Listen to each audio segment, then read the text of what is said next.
মশায়ে অতি গোরা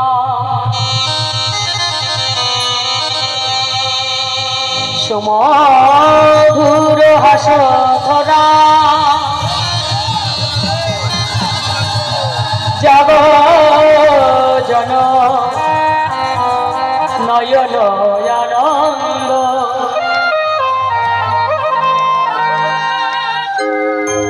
পীড়িতির মূরতি গিয়ে রূপ স্বরূপ ধর ওই ছান প্রতি অঙ্গ বন্ধ। হেম মানে কি? হেম মানে হলো সোনা।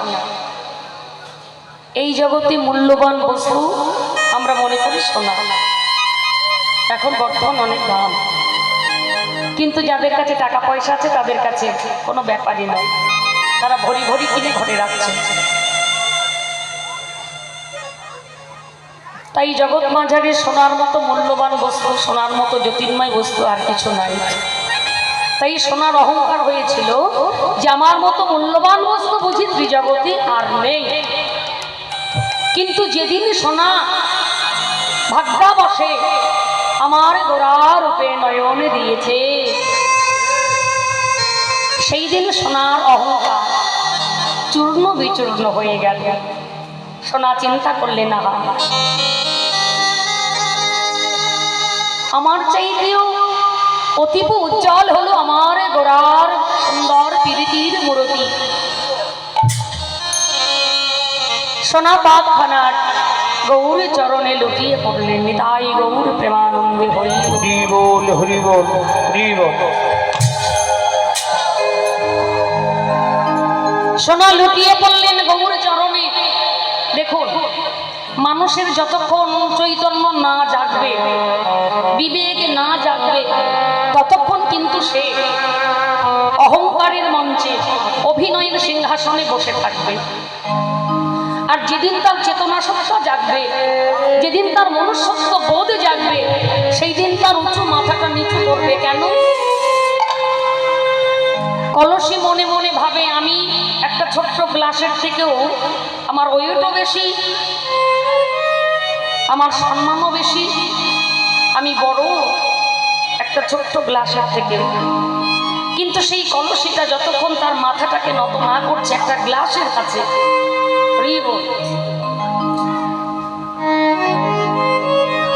সে যতক্ষণ নত না করবে সে অপরকে আনন্দ প্রদান করতে পারবে না। হরে কৃষ্ণ নিতাই গৌর হরি। তার মধ্যে জল আছে, কিন্তু কেউ যদি পিপাসার্ত হয় তাহলে ওই কলসিকে যদি জল দিতে হয় তাহলে কি করতে হবে? ছোট্ট একটা গ্লাসের কাছে তার মাথাটাকে নত করতে হবে, তার হাতে জলটা আসবে না। আর পিপাসার্ত ব্যক্তি যখনই জলটা সেবা করবে তখনই তার পিপাসা নিবৃত্তি হবে। তা যাই হোক, অহংকারী ব্যক্তি তখনই সাধুগুরু বৈষ্ণবের চরণে মাথা নত করে।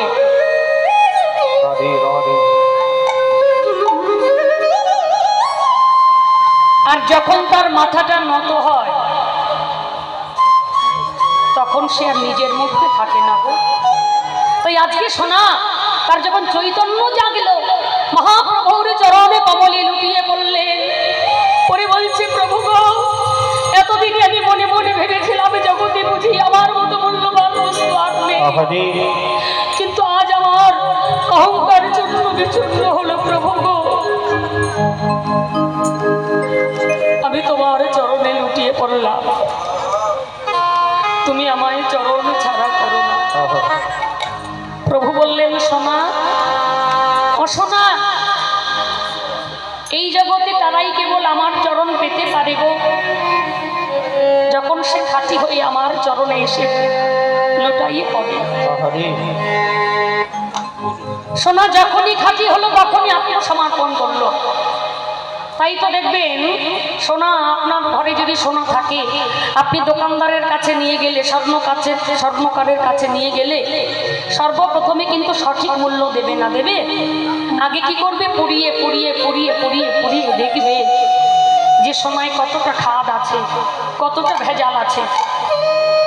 পোড়াতে পোড়াতে পোড়াতে পোড়াতে যখন দেখবে সোনা একেবারে খাঁটি হয়ে গেছে, তখন তার ন্যায্য মূল্য হয়ে যায়।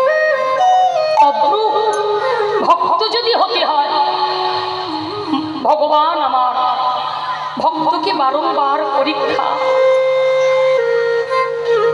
ভক্তের কাছ থেকে বারংবার পরীক্ষা নেয়। ভক্ত দেখি তুমি কতটা খাঁটি হয়েছ সংসারের দাবানলে পুড়ে পুড়ে। দেখবেন যারা গৌর বলে কাঁদে, যারা কৃষ্ণ বলে কাঁদে, তারা এই জগতে কেউ হাত তুলে বলতে পারবে না যে আমি সুখে আছি। কেউ বলতে পারবেন কি মায়েরা? কেউ বলতে পারবেন যে সংসারে আমি ভালো আছি? রাস্তা দিয়ে যখন আমরা যাই, অনেকের সঙ্গে দেখা হয়, আমরা বলি কেমন আছেন?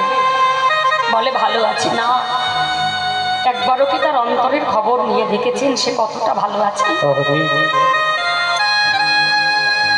কৃষ্ণ ভক্ত, গৌর ভক্ত যারা হয়, একটা দুঃখ কষ্ট কাটিয়ে ওঠে, কিছুদিন ভালো, আবার দুঃখ কষ্টের মধ্যে ডুবে যায়। কেন? ভগবান দুঃখীকে দুঃখ দেয়, সুখীকে সুখ দেয়, ধনীকে ধন দেয়। কেন? ধনী তুমি ধন নিয়ে বেঁচে থাকো, কোনোদিন আমার চরণ পাবে না। সুখী তুমি সুখ নিয়ে বেঁচে থাকো, কোনোদিন তুমি আমায় পাবে না। আর দুঃখীকে দুঃখ দেয় কেন জানেন মা? দুঃখীর ক্ষমতা আছে দুঃখকে বরণ করবার।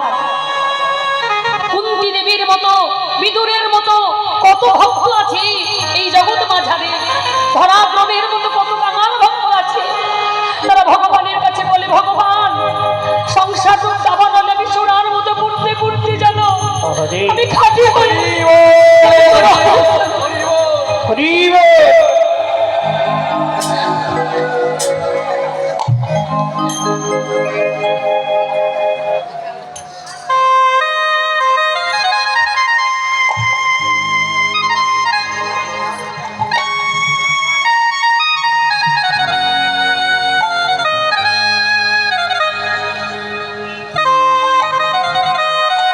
তাই তো দুঃখী ব্যক্তি যারা হয়, তারা ভগবানের কাছে একটা কথাই বলে, দয়াময় তোমার দেওয়া পৃথিবীতে এসেছি, সুখে রাখবার দায়িত্ব তোমার, দুঃখে রাখবার দায়িত্ব তোমার।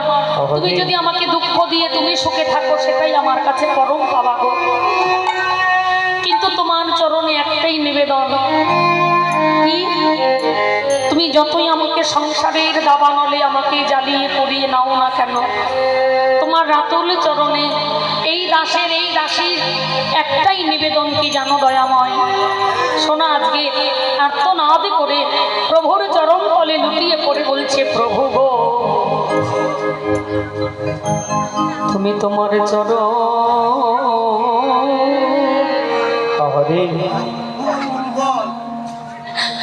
তোমার চরণে ছাড়া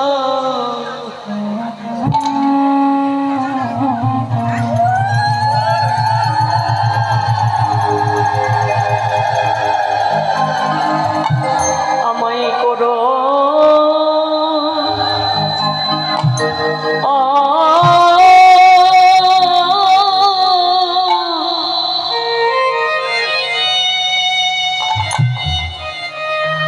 আমায় করো না গো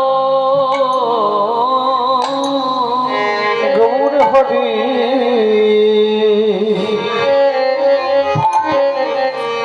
তোমায় চরণ ছাড়া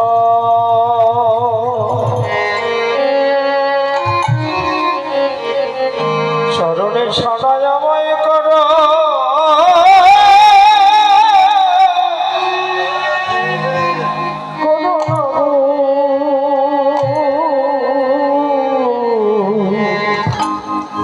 তুমি আমায় যত দুঃখ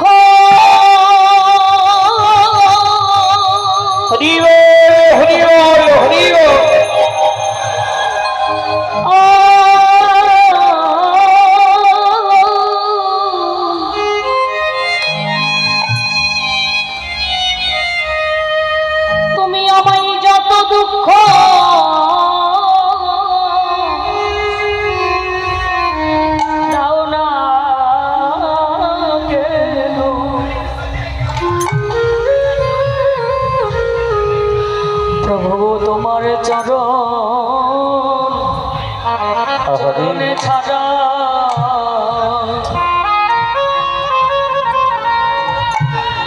আমায় করো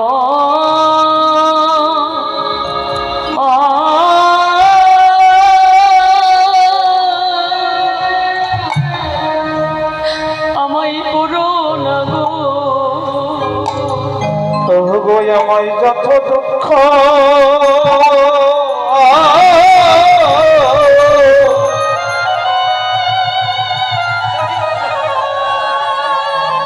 যত দুঃখ দাও না কেন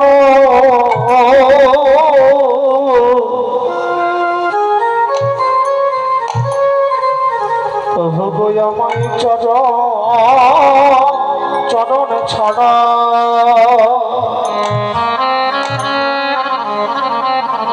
চরণে ছাড়া করো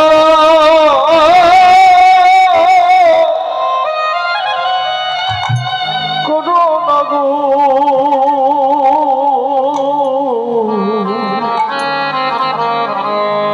আরে কিছু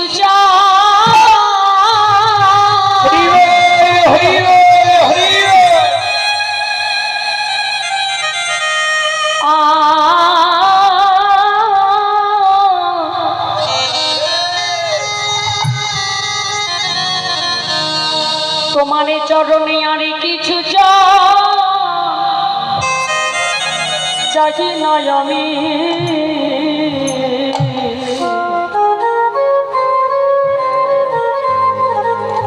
প্রভু গো তোমার চরণে ছাড়া আমায় করো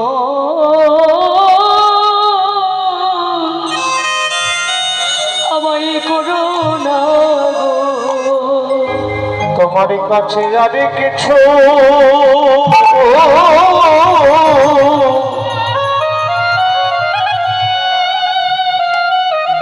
আর কিছু চাহি না গো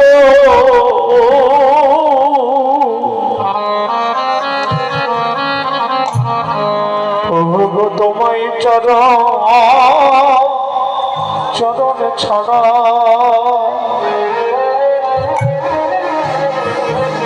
চরণে ছাড়া করো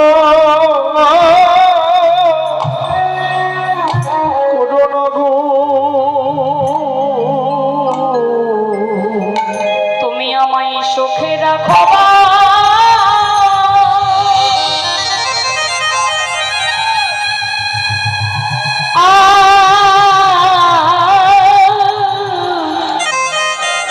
হরিবল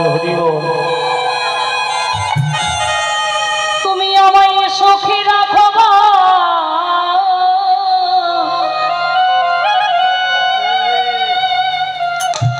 সুখে রাখো বা দুঃখে রাখো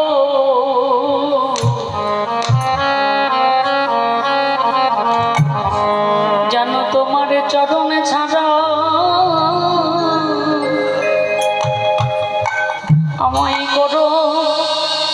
আমায় করো না তোমায় ছাড়া চরণে থাকি পাশে রেখো জানো তোমায় চরণে ছাড়া আমায় করো আমি তোমার চরণে আমি তোমার চরণে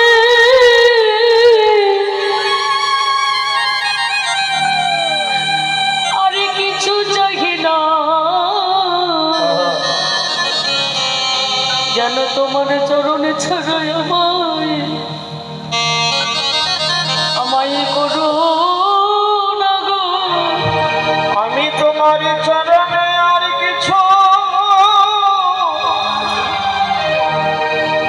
কিছু চাহি না গো তোমার চরণে আমার এই নিবেদন কাছে আর কিছু কিছু চাহি না গো তোমারই চরণেতে আমার নিবেদন আমার চরণ ছড়া হরে করোনা তোমারই চরণে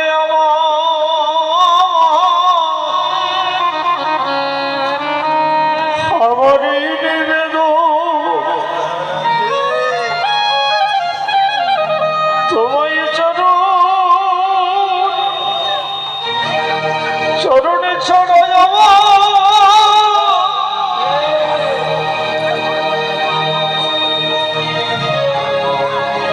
মায়েরা উলুধ্বনি জয়ধ্বনি সবাই কাঁদো হা গৌর প্রাণ গৌর বলে মায়া কান্না কেঁদে কোনো লাভ নাই গো। এই নিবেদন তোমায় চরণে ছড়াই সবাই করুন গো তোমার ওই চরণে আমার এই নিবেদন আমি আর কিছু চাহি না গো জানো তোমায় চরণে ছড়ায়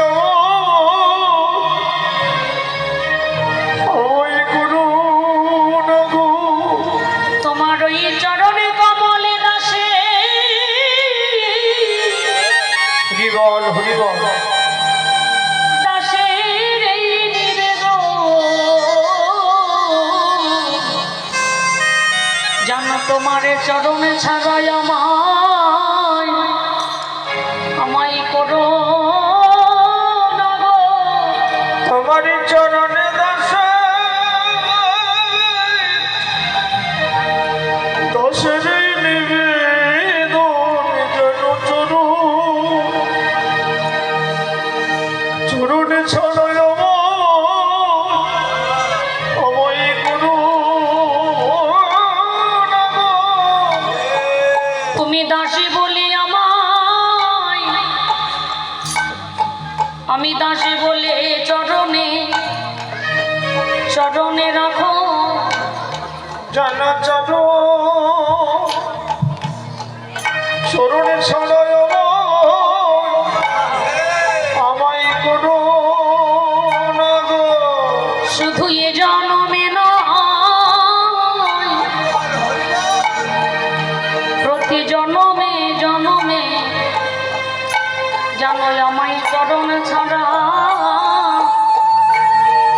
করো না গো। শুধু এ জন্মে নয় প্রতি জন্মে জন্মে আমায় চরণে ছড়ায় আমায় করো না গো তোমার ওই চরণে আমার এই নিবেদন জানো চরণ ছাড়াই আমায় করো না গো। তোমার চরণে দাসে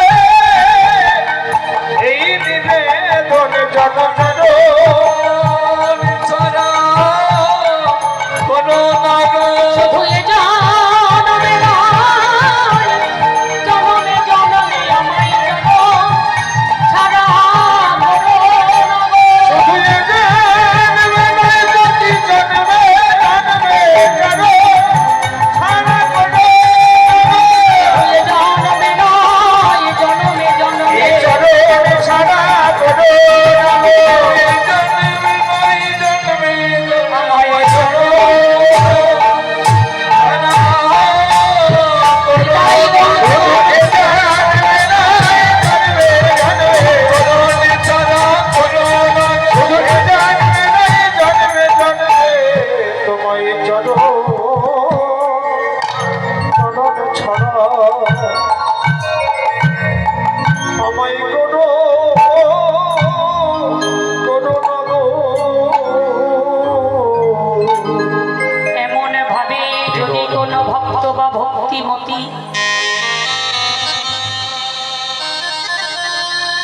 ডাকার মতো ডাকতে পারে।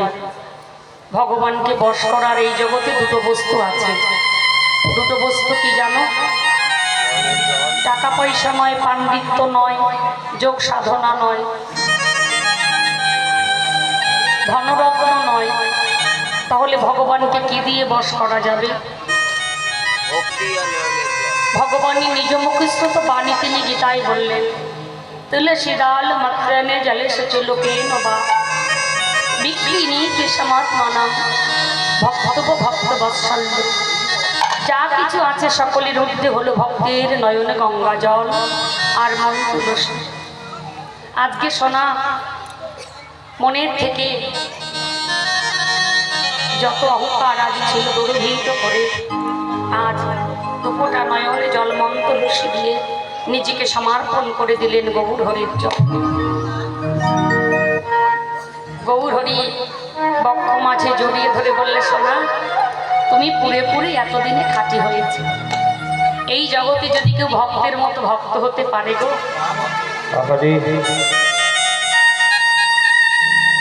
ভক্ত আমার কাছে আসেন, আমি ছুটে যাই ভক্তের কাছে। নিতাই গৌর হরি বল।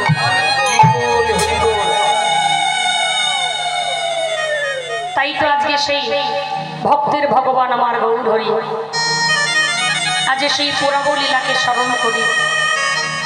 যখন হিমদণ্ড বাহু উত্তোলন করে নদিয়ার রাজপথে দাঁড়িয়েছে, মহাপ্রভুর চাঁদ বদন পানে চেয়ে ভাগ্যবান বৈষ্ণব পদকর্তা বলছে, দেখো দেখো গৌর হরির চাঁদ বদনের পানে চাইলে আমার কি মনে হয় জানো? ও গয়া যোগিয়ে